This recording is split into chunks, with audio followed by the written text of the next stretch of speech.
बिहार राज्य के सरकारी विद्यालयों में करीब 15,000 पदों पर पुस्तकालय अध्यक्ष, लिपिक और परिचारी बहाल होंगे। मंगलवार को मुख्यमंत्री नीतीश कुमार की अध्यक्षता में हुई राज्य मंत्रिपरिषद की बैठक में इस प्रस्ताव को हरी झंडी मिल गई। साथ ही साथ यह भी जान लीजिए कि इन नियुक्तियों में डोमिसाइल नीति का पालन किया जाएगा। तीनों पदों पर चयन के लिए जो योग्यता तय की गई है, उसके अनुसार आवेदक को भारत का नागरिक होने के साथ साथ बिहार का निवासी होना अनिवार्य कर दिया गया है।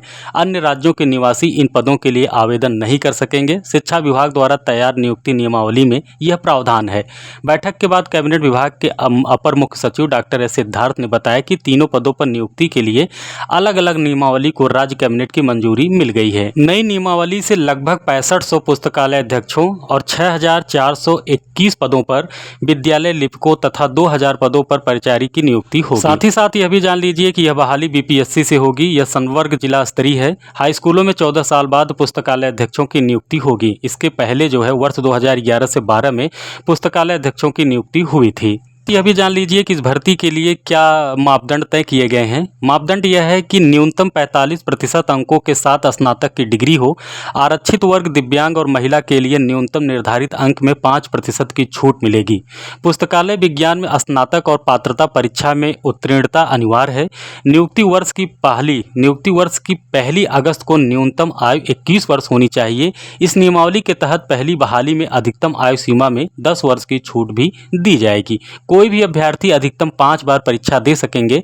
पुस्तकालय अध्यक्ष का स्थानांतरण जिला के अंदर होगा। सेवा काल में मृत्यु पर आश्रितों को लिपिक या परिचारी के पद पर नियुक्ति होगी। वहीं बात उम्र सीमा की कर ले तो माध्यमिक और उच्च माध्यमिक विद्यालयों में पुस्तकालय अध्यक्ष बनने के लिए होने वाली परीक्षा में केवल वे ही अभ्यर्थी बैठ पाएंगे जो बिहार विद्यालय परीक्षा समिति की पात्रता परीक्षा उत्तीर्ण होंगे। साथ ही नियुक्ति की न्यूनतम अर्हता में अभ्यर्थी की उम्र नियुक्ति वर्ष की पहली अगस्त को न्यूनतम 21 वर्ष होनी चाहिए। इस नियमावली के प्रभावी होने के बाद पात्रता परीक्षा एवं नियुक्ति के प्रथम समव्यवहार में अधिकतम आयु सीमा में 10 वर्ष की छूट दी जाएगी।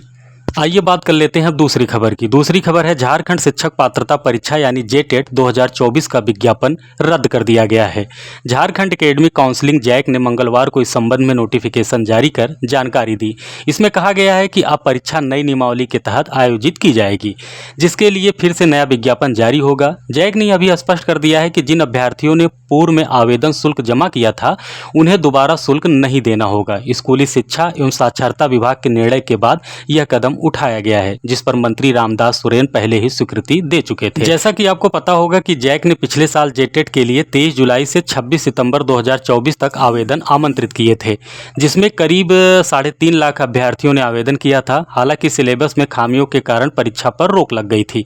परीक्षा में शामिल होने के लिए सामान्य पिछड़ा, अत्यंत पिछड़ा वर्ग और आर्थिक रूप से कमजोर वर्ग के लिए आवेदन शुल्क 1300 रुपये, जबकि दिव्यांग, अनुसूचित जाति और जनजाति के लिए 700 रुपये निर्धारित था। एक महत्वपूर्ण और रोचक जानकारी आपको बता दें कि झारखंड के अलग राज्य बनने के बाद 25 वर्षों में जेटेट सिर्फ 2 बार आयोजित हुई है। पिछली बार 2013 में 68,000 और 2016 में 53,000 अभ्यर्थी सफल हुए थे। पहले 9 वर्षों में यह परीक्षा नहीं हुई है। नई नियमावली के साथ अभ्यर्थियों को जल्द नई तारीखों का इंतजार है।